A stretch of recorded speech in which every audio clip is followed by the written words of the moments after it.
অসাধারণ তালের শাঁসের পুডিং তো একবার বানিয়ে দেখবেন, একবার বানালে বারবারই বানাতে ইচ্ছা হবে, এত সুস্বাদু হয়। আমি নিজেও কখনোই বানাইনি, এটাই আমার ফার্স্ট টাইম। তো আমি একবার বানিয়ে এটার পুরো ফ্যান হয়ে গেছি, খুবই টেস্ট হয় এভাবে বানালে।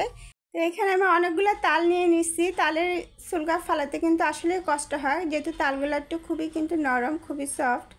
তো এখন আমি সবগুলো তাল থেকে একদম ঝোঁকাগুলো ফেলে দেবো সুন্দর করে। আর একটু চামচের সাহায্যে করবেন, কারণ যেহেতু এগুলো খুবই নরম। আর অবশ্যই নরমগুলোই দিবেন, নরমগুলো দিলে পুডিংটা কিন্তু খুবই সুন্দর হবে, সফট হবে। তো এই জন্য আমি নরম থেকে নিচ্ছি, যদিও কাজটা করতে একটু কষ্ট, একটু সময় নিয়ে কাজটা করতে হয়। তো আমি এক এক করে সবগুলো তালের বিচি ঝোঁকাগুলো ফেলে দিব এভাবে একটা চামচের সাহায্যে।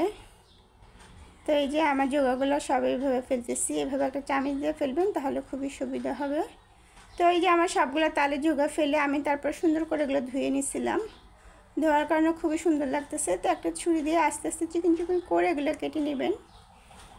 তো আমার সবগুলো কাটা কমপ্লিট, একদম আপনাদের সুবিধার সাহায্যে একটু সামনে থেকে দেখাচ্ছি, এরকম চিকন চিকন করেই নেবেন। তো আমি ফার্স্টে এখানে 1 কেজি দুধকে আধা কেজি করে একদম ভালো করে ঘন করে আধা কেজি করে ফেলছি, আধা কেজির মতন। এখানে যার যার পরিমাণ মতন চিনিটা অবশ্যই দেবেন। আর তালের শাঁস তো এমনিতেও মিষ্টি, চিনি অতটা প্রয়োজনও নেই। তো এখানটা আমি অনেকক্ষণ লাগিয়ে লাড়ার পরে এখানে আমি এখন আগার আগার পাউডারটা 3 চামচের মতন গুলিয়ে তারপরে দেবো। এই যে আগার আগার পাউডারটা আমি 3 চামচ এখানে অ্যাড করব। আর এই আগার আগার পাউডারটা কিন্তু অবশ্যই ঠান্ডা পানি দিয়ে করবেন, কারণ গরম পানি দিয়ে করলে কিন্তু দলা পেকে যাবে, পরে দিতে সুবিধা হবে না। তো এখন আমি এটা দুধের সাথে অ্যাড করে দুধটা আরও কিছুক্ষণ ভালো করে ঘন করে নেব। তো এখন পাত্রেতে আমি তালের শাঁসগুলো সব বিছিয়ে দিলাম সুন্দর করে। আর আমার সেই দুধ যেটা আমি আগার আগার পাউডার দিয়ে করেছি, সেই দুধটা এটার সাথে আমি অ্যাড করে দিব। তো এইটুকু একটা পাত্রে যে পাত্রে করেন সেই পাত্রে এভাবে সুন্দর মতন বিছিয়ে দিবেন। তো এখন আমি দুধটা আস্তে আস্তে ঢেলে দিব এখানে। তো এই যে দুধটা এখন আমি ঢেলে দিচ্ছি, একদম গরম থাকতেই দিবেন, ঠান্ডা করার কোনো প্রয়োজন নেই, কারণ ঠান্ডা হলে এটা এমনিতেই তো খারি হয়ে যাবে। তো এই জন্য গরম থাকা অবস্থায় দিবেন। আমি এক বাটি আন্দাজে হয়েছে সেভাবে আমি দুধটা করেছিলাম। তো এখন এটা আমি ফ্রিজে 6 ঘন্টার জন্য একদম রেখে দিব নর্মালে। ডিপে রাখতে যাবেন না, ডিপে রাখলে এটা আইস জমে যাবে, পরে আর কাটা যাবে না।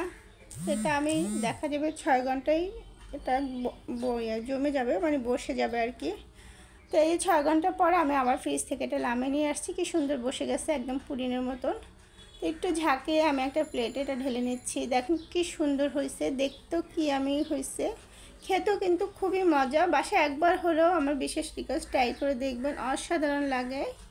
তো আমি এই যে সুন্দর সুন্দর করে পিস করে কেটে নিয়েছি। এটা যেহেতু একটু পিছলা সেজন্য থাকতে যাচ্ছে না, খেতে কিন্তু অসাধারণ হয়েছে। ভিতরে যেহেতু পুডিংয়ের তালের শাঁসটা অসাধারণ লাগে। তো একবার হলো বাসায় ট্রাই করে দেখবেন। আমি এরকম নতুন কোনো আবার রেসিপি নিয়ে আসবো। সবচেয়ে সবাই ভালো থাকবেন, আল্লাহ হাফেজ।